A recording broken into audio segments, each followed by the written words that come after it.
करवा चौथ का व्रत एक दिन का व्रत है या जीवन पर्यंत का व्रत है? प्रश्नवाचक चिन्ह उसके ऊपर लगा हुआ है। एक शब्द आपने सुना होगा माताओं बहनों धर्म प्रेमी बंधुओं, समर्पण। बोलो सुना है कि नहीं सुना? जोर से बोलो। माताएं भी बताएं सुना है? हाँ ना में जवाब दे दो, गर्दन मत हिलाओ, मुंह से बोलो हाँ सुना है। समर्पण, ध्यान दीजिएगा, यदि भक्त का भगवान के प्रति हो जाए तो भक्ति ठीक हो जाती है। यदि सौदेबाजी है तो वो कुछ और हो सकता है, भक्ति का दूर दूर तक भी उससे लेना देना नहीं है। ऐसे ही परिवार के लोगों का एक दूसरे के प्रति समर्पण हो तो गृहस्थी ठीक हो जाती है, गृहस्थी ठीक हो जाती है, गृहस्थी ठीक हो जाती है। यदि समर्पण की जगह स्वार्थ है ना, तो ना भक्ति ठीक होगी ना और ना गृहस्थी ठीक होगी, ना गृहस्थी ठीक होगी।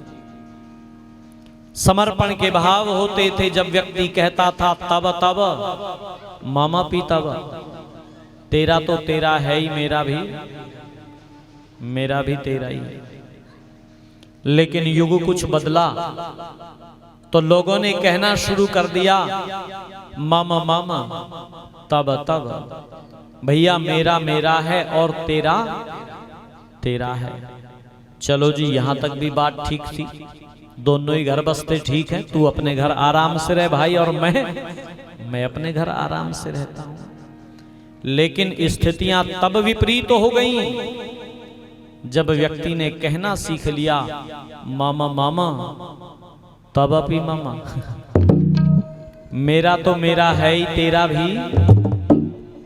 भी मेरा ही है। आंगन से छायादार सजर काटना पड़ा, आंगन से छायादार सजर काटना पड़ा। भाई की जिद थी इसलिए घर बांटना पड़ा, इसलिए घर बांटना पड़ा, इसलिए घर बांटना पड़ा। ए लोगों, मेरी माताओं बहनों, ये जो गृहस्थ आश्रम है ना, इस गृहस्थ आश्रम को जब ऋषिवर देव दयानंद सरस्वती जी महाराज को अमर ग्रंथ सत्यार्थ प्रकाश के चतुर्थ समुल्लास में उठा करके आप पढ़ेंगे तो महर्षि देव दयानंद सरस्वती जी महाराज इस गृहस्थ की बड़ी महिमा गा रहे हैं। ऋषि लिख रहे हैं, वैसे तो चारों आश्रम अपने में श्रेष्ठ हैं, किंतु गृहस्थ आश्रम ज्येष्ठ और श्रेष्ठ आश्रम है, बड़ा आश्रम है। क्यों? इसलिए जैसे संसार के समस्त नदी नाले समुद्र का आश्रय प्राप्त करते हैं समुद्र में मिलकर के, ऐसे ही समस्त आश्रम गृहस्थी का आश्रय प्राप्त करते हैं। और ध्यान दीजिएगा, इतना ही नहीं लिखा, ऋषि लिखते हैं यह सब सुधारों का सुधार है। इतना ही नहीं लिखा और लिखते हैं जिसके बनने से सब बनते हैं और जिसके बिगड़ने से सब बिगड़ जाते हैं। इतना ही नहीं लिखा और लिखा यह गृहस्थ समस्त रोगों के उपशमन की औषध है, उपशमन की औषध है।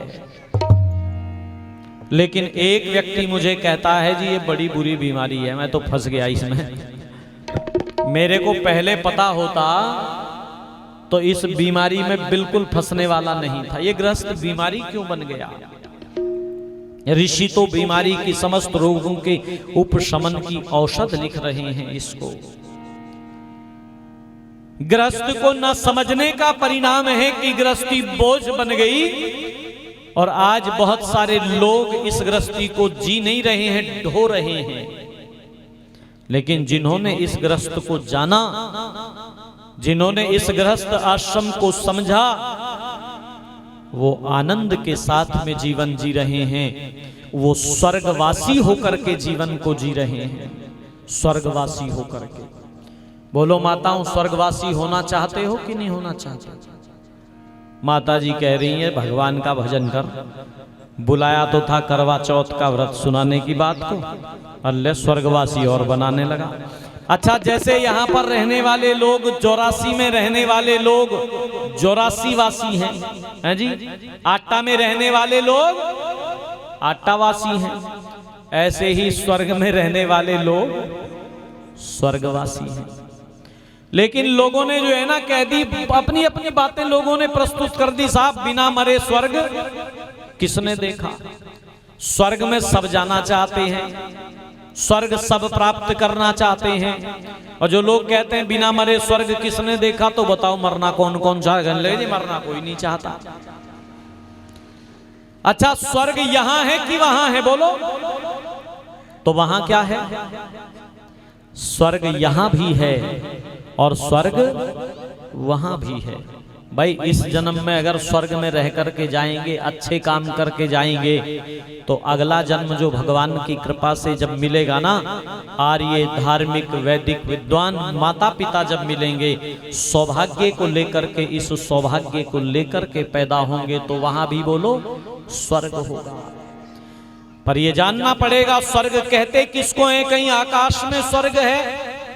यदि कहीं आकाश में स्वर्ग होता तो पिछले दिनों जो है ना वैज्ञानिक हर घड़ी का ध्यान रख रहे थे कहां पहुंचा चंद्रयान, तो कहीं रास्ते में मिलना चाहिए था, लेकिन कहीं रास्ते में नहीं मिला। कहां है स्वर्ग? आकाश में नहीं है स्वर्गों की कोई दुनिया, बेकार के भरम में भटकी हुई है दुनिया। आकाश में नहीं है स्वर्गों की कोई दुनिया, बेकार के भरम में भटकी हुई है दुनिया, बेकार के भरम में भटकी हुई है दुनिया। वह घर है स्वर्ग जहाँ पर, वह घर है स्वर्ग जहाँ पर होती है मधुर वाणी। उस घर कभी न आए कोई भी परेशानी, जिस घर में एक दूजे की बात जाए मानी, उस घर कभी न आए कोई भी परेशानी, जिस घर में एक दूजे की बात जाए मानी, उस घर कभी न आए कोई भी परेशानी, जिस घर में संतान जब बड़ी हो डंडों से ना मनाओ, गर्मी को छोड़ करके फिर प्यार को अपनाओ। संतान जब बड़ी हो डंडों से गर्मी को छोड़ करके फिर प्यार को अपनाओ, गर्मी को छोड़ करके फिर प्यार को अपनाओ।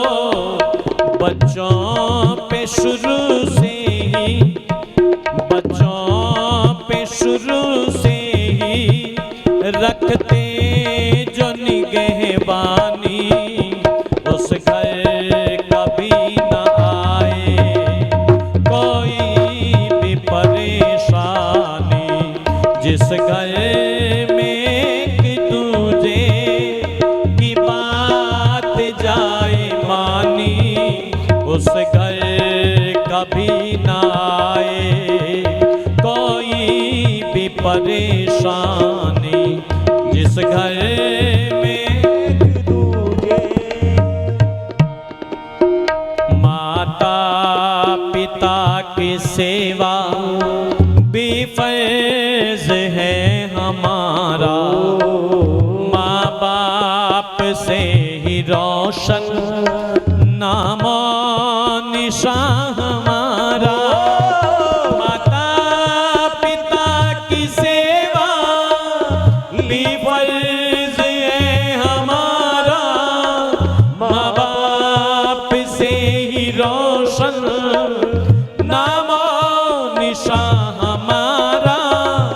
माँ बाप से ही रोशन नामो निशान हमारा।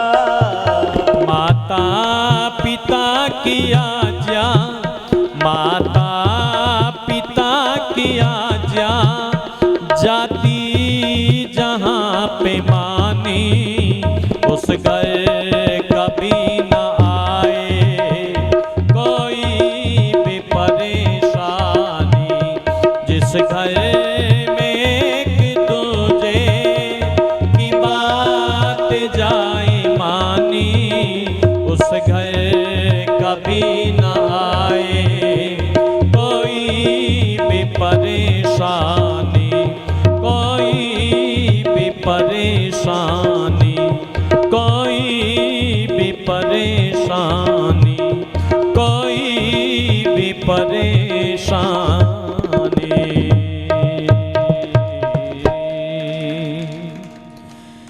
जिस घर में एक दूजे की बात जाए मानी उस घर कभी ना आए कोई भी परेशानी। जहाँ एक दूसरे का सम्मान किया जाता है, सत्कार किया जाता है, एक दूसरे की बात को मान रखा जाता है, वहाँ पर कभी कोई परेशानी नहीं आती। और जहाँ एक दूसरे के विपरीत चलते हो, मान लो पतिदेव ने कहा आज पानीपत चलेंगे, ये कहने लगे पानीपत बिल्कुल नहीं जानेंगे, हम तो सोनीपत चलेंगे। एक पति पत्नी थे ऐसे ही, पतिदेव जिस काम को कहते थे उससे उल्टा करती थी। हरिद्वार गंगा स्नान का मौका आ रहा था, पतिदेव ने कहा अब की बार गंगा स्नान करने हरिद्वार नहीं जाने की, बस यही गलती कर गया। ये बोली और बार जाएं चाहे नहीं जाएं, अब की बार तो पक्का जाएंगे। उल्टी चलती थी, नहीं मानी, पतिदेव को हरिद्वार ले गई। हरिद्वार में हर की पैड़ी पर जाकर के स्नान करने लगे, और जब जाकर के स्नान करने लगे तो आपने देखा होगा वहां पर पानी बहुत तेज बहता है। ये पतिदेव ने कहा देवी जी पानी बहुत तेज चल रहा है, यहीं किनारे पर ही स्नान कर लेना। ये बोली वाह जी वाह, इतनी दूर से आए और किनारे पे, मैं तो बिल्कुल बीच धार में जाके नहाऊंगी। नहीं मानी, बीच धार में जाकर के स्नान करने लगी। आपने देखा होगा वहां सरकार ने जंजीरों की व्यवस्था की हुई है, पानी तो तेज होता ही है बहाव उसका, तो इसने वो जंजीर पकड़ी हुई थी। ये पतिदेव किनारे पर खड़ा होकर के सोचने लगा कहीं जंजीर ना छोड़ दे। सावधान करने के लिए इसने आवाज लगाई देवी जी इसे जंजीर को ना छोड़ दिए, इसे कब्जा के पकड़ कर रखिए। इस शकल को, इस बात को भूल गया, उल्टी चले। जैसे इसने ये कहा इस जंजीर को कब्जा के पकड़ के रखिए, कहने लगी ये छोड़ दी तेरी जंजीर, छोड़ दी। अब पानी तो बहुत तेज था ही, पानी बहा करके ले गया, डूब गई पानी में। अब ये इसे ढूंढने चला। डूबी कहाँ थी? हरिद्वार हर की पैड़ी पे। ये इसे ढूंढने पहुंचा ऋषिकेश। कहाँ है रामचंद्र जी, कहाँ बैठे हुए हैं? कई व्यवस्थाओं में लगे हुए हैं। ऋषिकेश पहुंचा ढूंढने, उल्टी तरफ रोता वहां पर फिर रहा है। किसी ने पूछ लिया क्या हुआ? कहने लगा होना क्या था, बसा बसाया घर उजड़ गया, मेरा तो ब्याह मुश्किल से हुआ था। बड़े लोगों की शोर सिफारिश लगा के विवाह हुआ था, बसा बसाया घर उजड़ गया, पत्नी डूब गई। इससे पूछा कहाँ डूबी? बोला डूबी तो हरिद्वार हर की पैड़ी पे थी। ये कहने लगा रहा है फिर अकल के कोल्हू, यहाँ उल्टा ऋषिकेश की तरफ कहाँ ढूंढता फिर रहा है? अरे नीचे की तरफ जिधर पानी बह करके जा रहा है उधर ही तो जाएगी, सुक्कड़ताल की तरफ, पर बिजनौर की तरफ जाके ढूंढ नीचे की तरफ, वहां मिलेगी कहीं? बोला जी ना ना ना ना ना, उधर नहीं मिलेगी बिल्कुल भी। बोले उधर ही मिलेगी, बोले बिल्कुल नहीं मिलने की, बोले उधर ही मिलेगी, बोला बिल्कुल नहीं मिलने की, तुम नहीं जानते उसे, मैं जानता हूँ, उल्टी चले करे थी, पानी में भी उल्टी चढ़ी होगी, यहीं ढूंढवाओ कहीं, यहीं पावेगी समय ऋषिकेश में। अच्छा मुझे बताओ वो घर बसेगा क्या माताओं बहनों धर्म प्रेमी बंधु? वो घर नहीं बसा करते। आकाश में नहीं है स्वर्गों की कोई दुनिया, बेकार के भ्रम में भटकी हुई है दुनिया। वो घर है स्वर्ग जहां पर होती है मधुर वाणी, जहां मीठा बोला जाता है, जहां सभ्य सार्थक मीठी वाणी का प्रयोग किया जाता है, वह घर स्वर्ग है, वह घर स्वर्ग है, वह घर स्वर्ग है। पुराने लोग कहा करते थे, घी नया अन्न पुराना, घर कुलवंती नार, आज्ञाकारी पुत्र हो बस स्वर्ग निशानी चार, बस स्वर्ग निशानी चार। मीठी वाणी का प्रयोग, समर्पण के भाव, यह जो विवाह की वेदी है, जब गृहस्थ आश्रम में प्रवेश करते हैं पति और पत्नी, तो ध्यान दीजिएगा उसमें कुछ व्रतों को जीवन भर पालन करने का संकल्प लेते हैं। 100 से अधिक देशों में देखा जाने वाला भारतीय संस्कृति और ऋषियों द्वारा दिए गए ज्ञान व संस्कारों को समर्पित आर्य विचारों का प्रचार करने वाला विश्व का एकमात्र सबसे बड़ा चैनल वैदिक प्रचार।